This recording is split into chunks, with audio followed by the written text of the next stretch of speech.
Hello everyone, welcome back to my channel, The Sarthak Show, where we discuss about tech, career, product and life. And today we have a very special guest with us, Swara. She's working as a software engineering intern at Uber. And it's high time that we wanted someone who can experience and tell us all about her journey, experiences and learning so far, working as an intern and at Uber.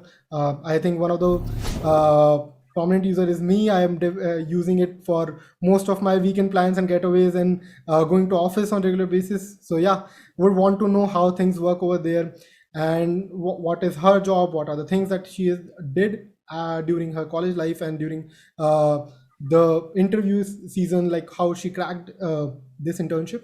So stay tuned till the end of this video, and thank you so much, Swara, for coming on this podcast, taking out time for that, and would want to know more about your professional history. Can you share a little bit about yourself? Yeah. Firstly, thank you for inviting me for this podcast. I really appreciate what you're doing, as I'm one of those people who, searches like how to crack the interview at this company or that company.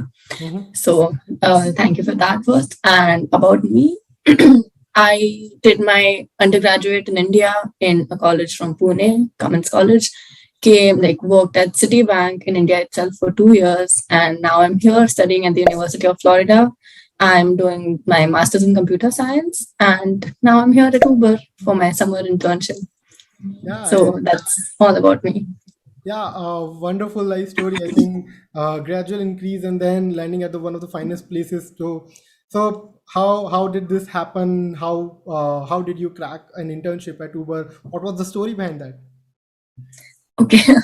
So honestly, I did not remember applying for Uber because it's like when we come here, there's so much pressure of, first of all, we have to navigate through the semester and figure out how it works, like how the credits work. And along with that, we have to apply for the internships, right? So we just blindly apply for like 100 companies, 200 companies. And I did not get a call back for the longest time from any of the companies in my first semester. And when I came back, I had gone to India. And when I came back, I had this weird email from the recruiter saying that, would you provide the interview slot or something? And I found that shady because there was no Uber logo. It was just the name. So I still responded to her, and it was for real and it wasn't some scam. So I'm grateful that I got that. I have no idea how they selected my resume, but yes, I was grateful for that email. Yeah, amazing. And that was my first interview, actually. Yeah, amazing. I think it's like this is how the life should be, that you don't even remember the good thing and the thing happened. Yeah. How did this happen? You are so busy into that hustle that you don't even remember. I think that is the part of life. I want to be at that stage, like definitely. Yeah. So yeah, I think that mail came and you replied to it. But what was the story like? How many rounds of interviews? How was the interview pattern look like? Right. So for most of the companies, we have like a coding round, and if you pass that, like some kind of parameters, then you get the interviews. But luckily for Uber, there were just 2 technical rounds, and you must have heard about lead code, right? Right. So one thing different about Uber is they did not ask lead code questions. Okay. Like I had 2 technical rounds, and my first round was they just threw a problem statement at me. Like it was a money conversion, like currency converter, and I had to write it from scratch, like write the class for it, write the functions. So I won't say it was very easy, but it was doable. Like it was a breadth first search or depth first search algorithm that I had to implement. But the main part was, am I able to convert the problem statement into code and create the correct algorithm for it, like in real time, in that short amount of span. So, but the good part was, it wasn't like both the interviewers, they just threw the problem statement and they sat there like looking at me code. It was pair programming. So if they thought that I'm going like in the wrong direction, they would just tell me like, Swara, what do you think about this? Why don't you do this? So it was a guided interview. So I didn't do it completely, but yeah, it was great. I feel that was a very personal experience. Like instead of just a question and then I solve it and then they evaluate me. So the pair programming was a good part that I felt in the interviews. And yeah, so those were the only 2 interviews that I had to go through, and there was a third call wherein they discussed the offer. Oh, awesome. I think very sweet spot. And I think that's the best part of applying at great companies, that the interview experience is so lovely, it's so friendly that you Yeah, really enjoy it. And the nervousness that you have before the interview, it goes away if your right. interviewer is very friendly with you. And I would personally believe that is the right way to ask the question and help the candidate go through the right solution, because in real world problems, you might not know the exact solution, or you might not. Exactly. But with the help of your seniors or the peers around you, you can reach to the solution with slight hints and help. And that is the thing that I Right. would want to evaluate on. Yeah. So one thing that one of my interviewers mentioned is, I'm not here to grill you. Like in the company, we usually work together. Like there's always pair programming and you discuss. So my goal is to like evaluate whether you are able to, think towards the correct direction and solve the problem.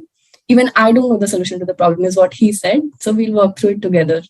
So he kind of created an environment, like an office-like environment, instead of, just grilling me. So that I really appreciate it.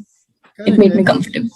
Yeah, if you are more comfortable in the interview space, definitely you would want to work at that space, because if you are comfortable in the interview, then the actual work is going to be much more comfortable, much more simpler. The people and Yeah. peers around you would be definitely helpful. And fingers crossed, I would definitely want more of such kind Yeah. of yeah. Yeah, that is there. Like it also depends like on your luck, which recruiter or interviewer you get, because now that I'm meeting the other interns and we are sharing our stories, like, what question did they ask you? This, that.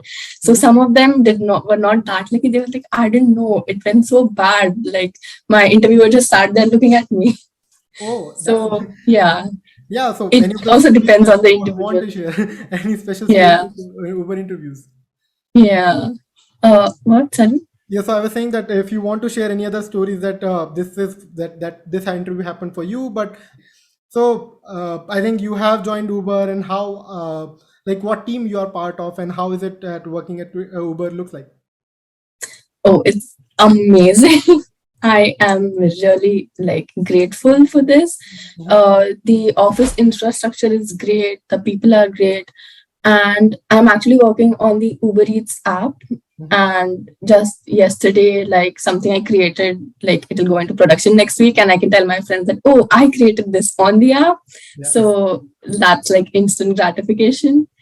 And I have the option of working remotely, but right now I'm in California and I'm going to office. And the best part right till now is the food.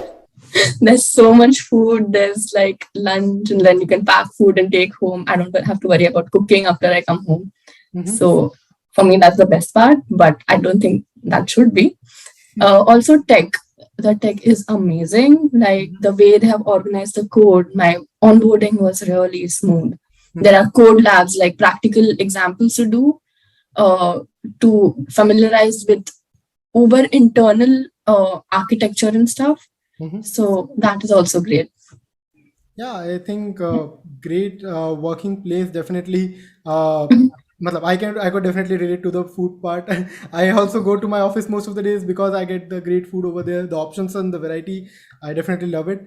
And yeah, I think working at great company helps you, like the structure that they have followed, the processes are over there, the code base and the PS over there, which will help you move through the code base with it is a different learning in itself. So yeah, and this motivates you to write that good quality code that even when you leave the company itself, the other person should be able to understand and make sense out of it, and Right. like give an announcement or maybe fix a bug or something like that. So yeah. Yeah, that's I completely agree with that, because now that it's hard to like come into a company, and because they have this huge code base, so figuring that out is always a challenge. But I am finding it not that hard, honestly, because everything's so nicely documented, as you said. Yeah, I think that's the best part. So documentation is seriously very helpful. So I feel that when your code base mature and there are a lot of people working on different modules and uh, people are pushing very hard, I think documentation helps a lot Mhm. because Yeah. that is where the crux of the product lies and how the Mhm. things have been designed in such a way and why not in this way and that way, and also saves a lot of time of the other colleagues as well. So because you would Yeah. go for the 10 questions, you would go for that one question that is not mentioned in the document. Mhm. uh, Yeah, but along with the documentation, I think the people, like my team, is so chill and nice and very approachable and welcoming. Like I had a very nice welcome in the team, and I do not hesitate to, if I'm stuck somewhere, I can ask whoever in the team. If one person is not available, I know whom to go to. So that is a very important point. Like searching and making note of your points of contact. mhm. So that is one thing that I've learned is important as soon as you get into a company, and not to be shy. Yeah, I think best thing over there. Yeah, so what could one do to be like get hired themselves at Uber, or what are the things that can one could practice or maybe learn more about, and say something like want to apply for internship or maybe apply for a full-time role. What are the things that I have to keep in mind? Okay.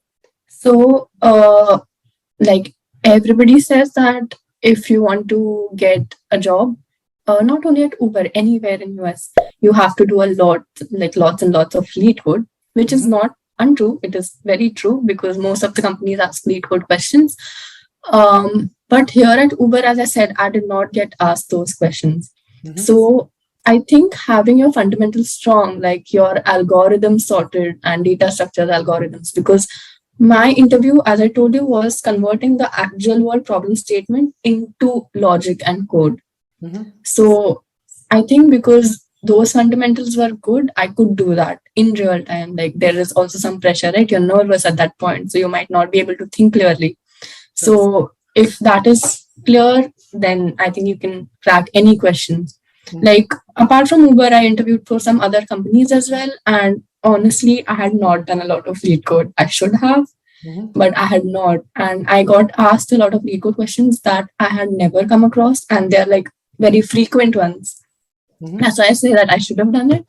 But I could solve them either ways. I just took a little longer time because I was seeing them for the first time, Mm-hmm. but because those fundamentals and those concepts are clear, I could do it. Okay. So I think making them strong is the first step, and then doing a lot of lead code. Yeah, I think a wonderful advice over here because a lot of people are focused toward lead code questions and go about it. But yeah, Uber is one company that is standing out over there and asking some of the questions over there. So yeah, anybody who is preparing for Uber and want like looking forward to make it to the interviews, Yeah, prepared for the questions that are not yeah, available on link. I think that. yeah. So we are never prepared to, create a class from scratch. Like asking questions like, what should I name the class? Mhm. Like that is a place where you're baffled, like, what, I have to do that also? Because normally you just fill in a function that is already created in Correct. interviews. So here you have to create the functions and everything. So Yeah, I think that's it. that's the thing. So most of the companies give you some boilerplate, and that you have to just write a Yeah, function. yeah, Uh, yeah. it, it's a different story altogether. So you have to Mhm, be prepared very well to crack those questions, right? mhm. Yeah, and for the audience listening in, I think so. Newton School has that one course that is for the full stack development course, which they are running every month. You can check out the link in the description box below, where you don't have to pay any fee upfront before joining, getting an offer letter from a company. So you can check that out. You can learn and practice more over there as well. So yeah, anybody who is interested can check out the link in the description box below.